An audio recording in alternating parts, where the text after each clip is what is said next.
14 de janeiro de 2025, terça-feira da primeira semana do tempo comum.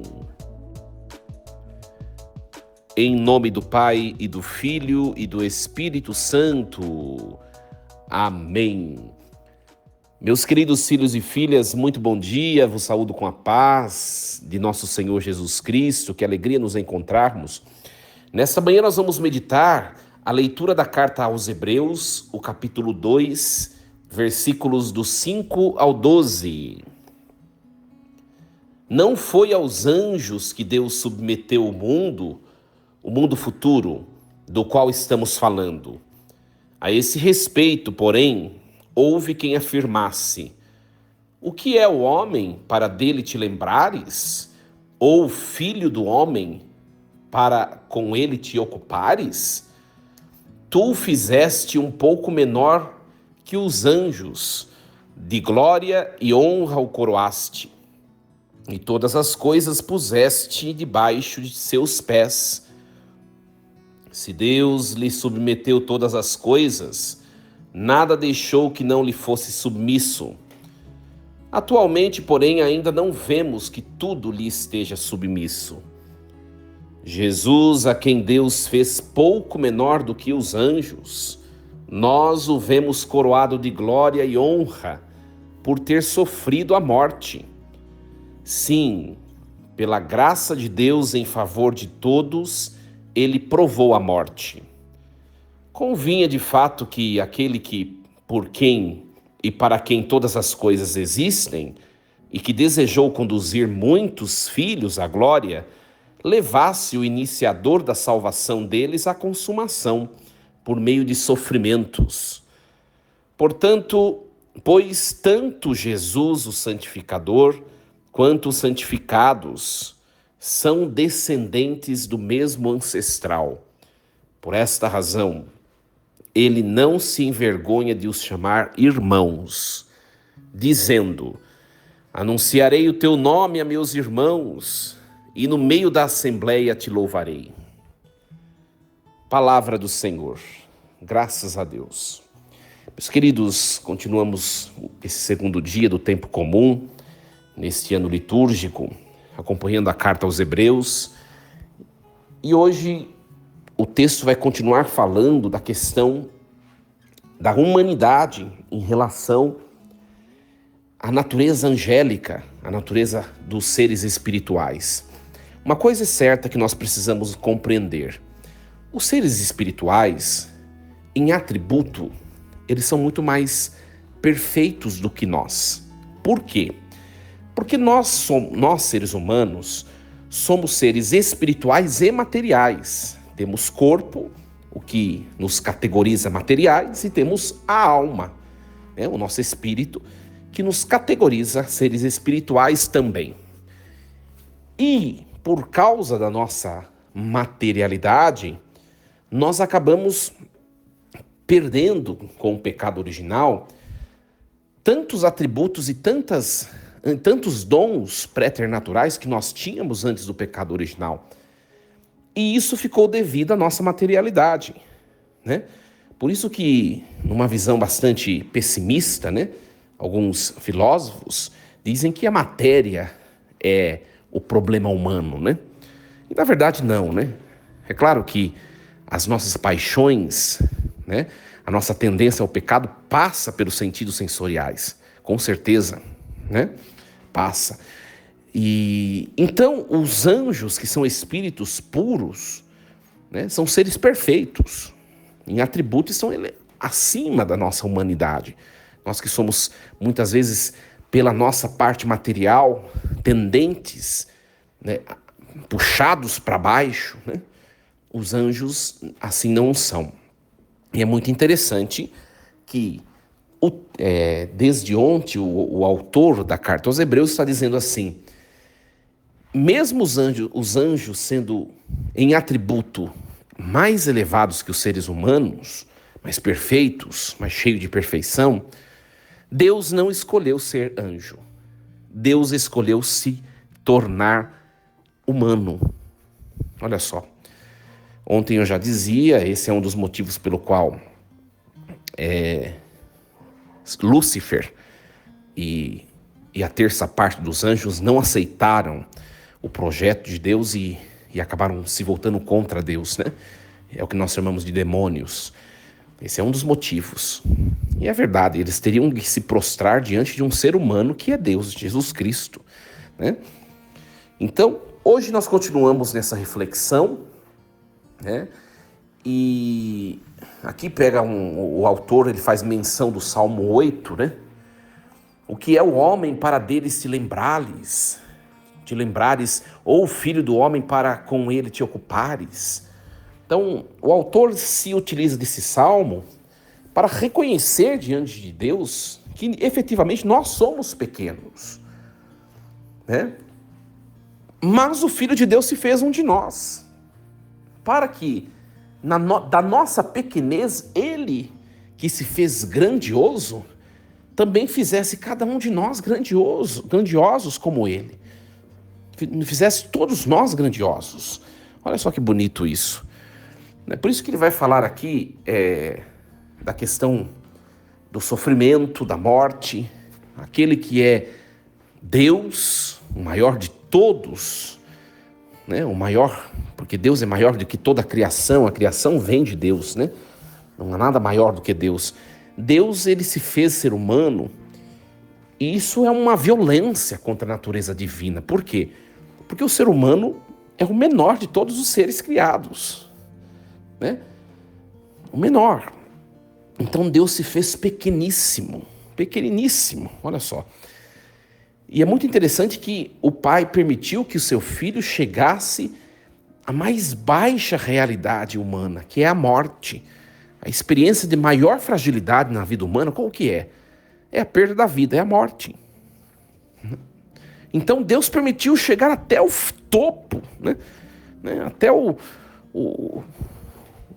máximo da fragilidade, para que pudesse tirar o homem de toda fragilidade quando o homem será elevado à vida divina. Olha que bonito. Então, por que Deus permitiu seu Filho viver todas as experiências que nós, seres humanos, vivemos, quando ele se tornou um de nós?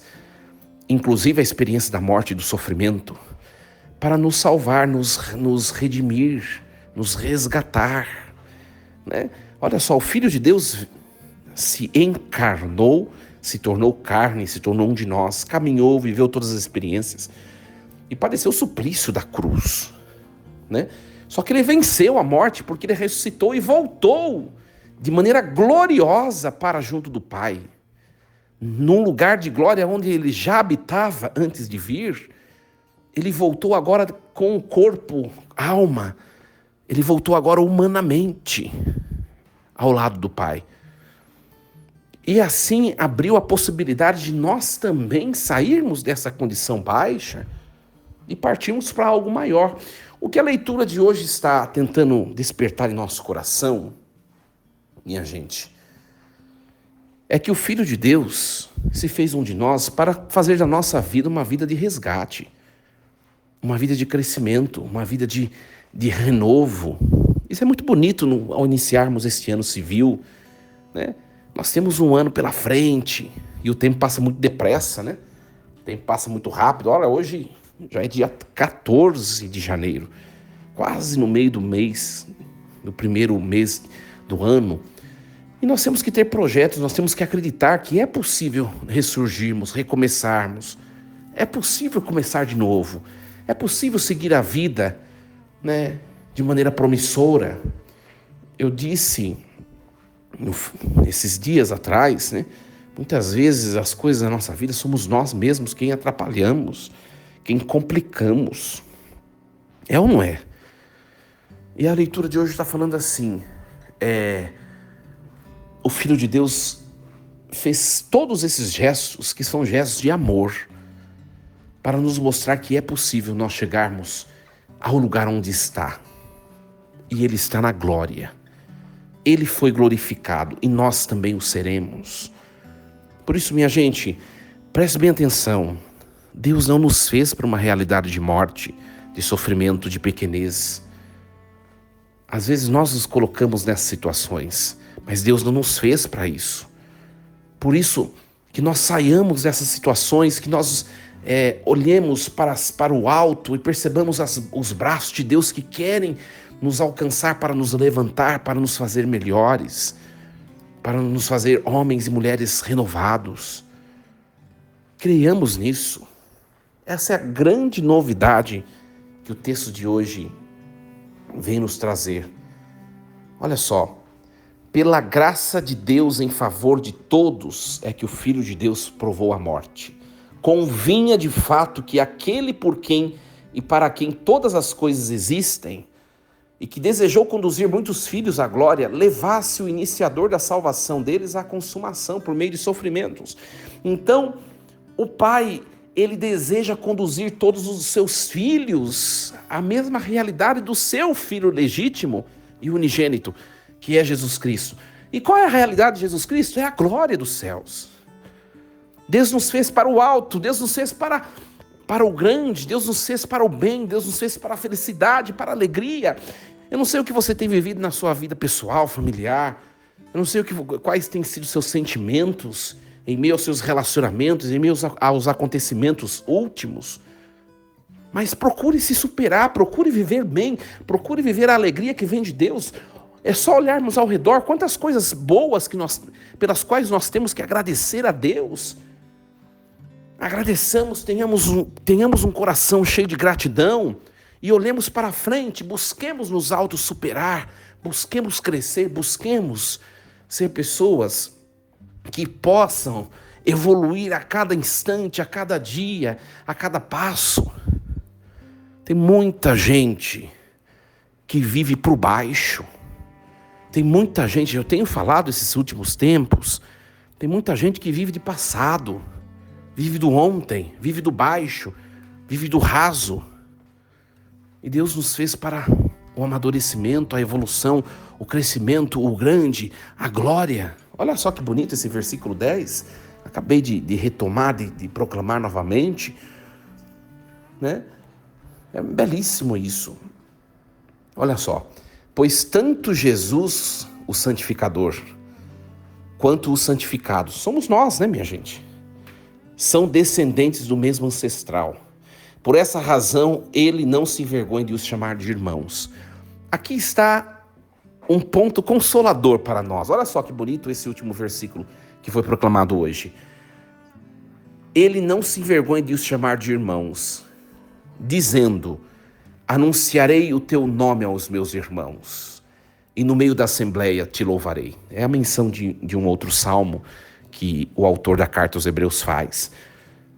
Jesus, o Filho de Deus, ele que é Deus com o Pai e o Espírito, ele não está longe de nós, mas ele nos chama de irmãos. Olha só que lindo isso, minha gente.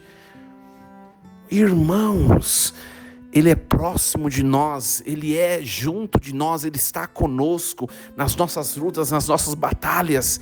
Nós não estamos sozinhos.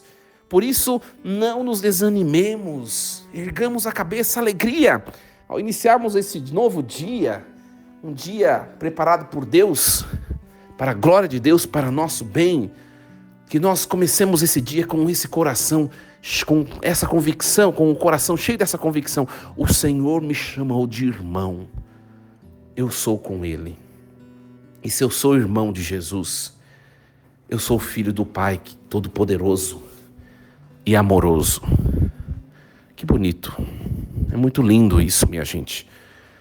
Deus é conosco. Às vezes, a gente vê algumas pessoas que perdem o sentido da sua vida, da sua existência, por motivos que não são motivos suficientes para isso. Olha quanta coisa Deus nos faz. Olha o todo da nossa existência. Quantos momentos, quantas situações nós já vivemos. Olha quanta coisa boa Deus tem nos trazido. Quanta coisa tem acontecido.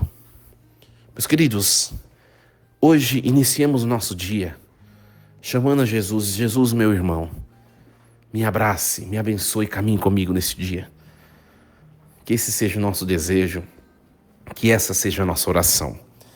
Eu desejo a você, meu querido, minha querida, uma terça-feira cheia de Deus, cheia do abraço desse Deus que se faz Pai Todo-Poderoso e que também se faz irmão, próximo, companheiro, próximo, junto de nós.